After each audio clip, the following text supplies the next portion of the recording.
the southwest will occasionally gust to between 30 and 40 miles per hour through the afternoon. Peak wind gusts of 40 to 50 miles per hour are possible in the briefly heavier rain showers. There is still some modest potential for isolated gusts of up to 60 miles per hour. Severe thunderstorm warnings will be issued if such gusts become likely. Oh boy. Strong winds can blow around loose and unsecured objects. Ensure that all outdoor decorations, furniture, and other objects are either secure or brought indoors. The current time is 10:39. That's a good song. I have a WR10 set.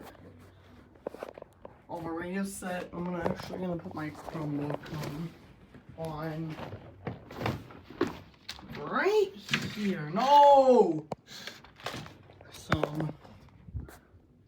yes, I'll be bringing this. We're bringing this and